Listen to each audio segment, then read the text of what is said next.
भाई, इस बार तो ये मूवी देख के पक्का मजा आएगा। लेकिन दिल को क्या पता था, इस बार भूत बाहर नहीं बल्कि स्क्रीन प्ले के अंदर छुपा हुआ है।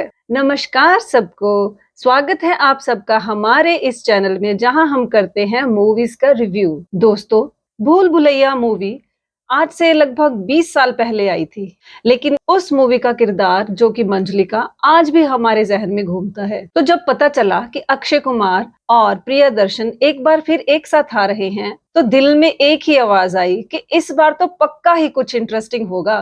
लेकिन किसको पता था कि ऐसा कुछ हो नहीं पाएगा। कहानी की बात करें तो अर्जुन यानी अक्षय कुमार लंदन में रहते हैं अपनी बहन मीरा के साथ। मीरा इंडिया आई है शादी करने, और शादी होगी एक पुरानी एंसेस्टर हवेली में, मंगलपुर नाम के एक ऐसे गांव में जहां वधूसुर नामक डेमन नई दुल्हन को उठाकर ले जाता है। यानी उस गांव में टिंडर तो छोड़ो, शादी भी ठीक से नहीं हो पाती। अर्जुन सोचते हैं कि हम तो लंदन से आए हैं, हम भूतों से क्या डरेंगे। और बस यही शुरू होता है हमारा, आपका और स्क्रिप्ट का एक दर्दनाक लंबा सफर। परफॉर्मेंस की बात करें तो अक्षय कुमार पूरी कोशिश करते हैं, लेकिन उनकी कॉमिक टाइमिंग तो कहीं लंदन में ही छूट गई।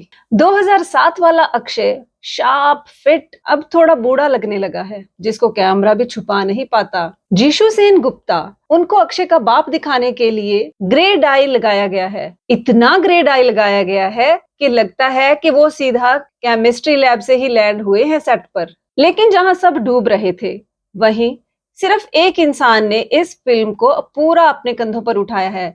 जी हाँ, मैं बात कर रही हूँ राजपाल यादव की। उनकी हर एक एंट्री से लेके जब भी उनका सीन आता है, हर सीन में वो हंसाते हैं। उनको देखकर ऐसा लगता है मानो जंगल में एक पेड़ हो जहां पर सभी फल लगे हों। अगर राजपाल यादव ना होते तो आज मैं ये रिव्यू भी ना कर पाती, तो ये रिव्यू करने की जरूरत भी ना पड़ती। परेश रावल वेडिंग प्लानर बने हैं, कैश उड़ाते हैं। उनको रोल तो मिला, लेकिन उनकी पुरानी शार्पनेस कहीं खो गई लगती है। और तब्बू तब्बू को देखकर लगता है कि अब कोई ना कोई कमाल होगा, लेकिन फिर हवन और तंत्र मंत्र शुरू होता है और ये उम्मीद भी धुएं के साथ उड़ जाती है।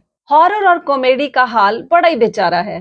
हॉरर कॉमेडी में या तो डर लगना चाहिए या हंसी आनी चाहिए, लेकिन इस मूवी में ना तो डर लगता है और ना ही हंसी आती है। बस एक अजीब सी फीलिंग आती है, लगता है ये क्या हो रहा है।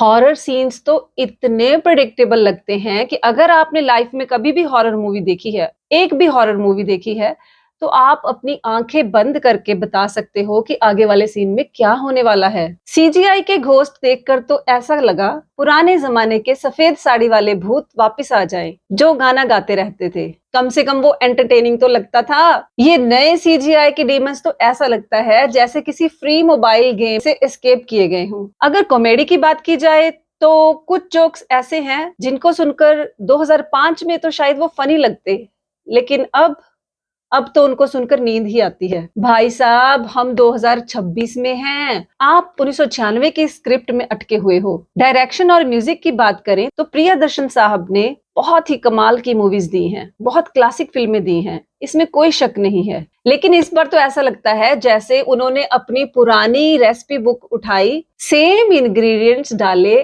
लेकिन वो ओवन का टेम्परेचर सेट करना तो भूल ही गए। फिल्म पकी नहीं, बस कच्ची ही रह गई, जिसका कोई टेस्ट नहीं आता।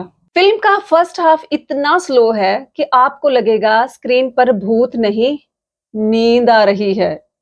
जी हाँ, सेकेंड हाफ में थोड़ी जान आती है, लेकिन तब तक क्या, आधी ऑडियंस तो सो चुकी होती है। प्रीतम का म्यूजिक ठीक ठाक है, लेकिन भूल भुलैया के वो गाने जिनको हम आज भी गुनगुनाते हैं, इस मूवी के गाने उसके सामने थोड़े फीके लगते हैं। हाँ जी, इस मूवी का कोई भी गाना आपको थिएटर से बाहर निकलते वक्त याद नहीं रहेगा। बस याद रहेगा तो सिर्फ क्या, पॉपकॉर्न का वो खाली डिब्बा। जी हाँ, जिसको खा खा कर आपने ये पूरी फिल्म देखी है। जो अच्छा है अब उसकी बात कर लेते हैं, क्योंकि फेयर होना जरूरी है। अगर बंगलों के सेट डिजाइनिंग की बात की जाए तो ये जेन्युइनली बहुत ग्रैंड लगता है, और सिनेमेटोग्राफर दिवाकर मनी की कैमरा वर्क देखने लायक है। राजपाल यादव की हर एंट्री पर हॉल में हंसी की आवाज आती है, नॉस्टैल्जिक फीलिंग भी है। पुराने किरदारों को एक साथ देखकर दिल खुश हो जाता है। भले ही प्लॉट दिल तोड़ता है। यह फिल्म उस पुरानी मारुति 800 जैसी है जो प्यारी तो बहुत लगती है, लेकिन उसको हाईवे पर लेके जाने से पहले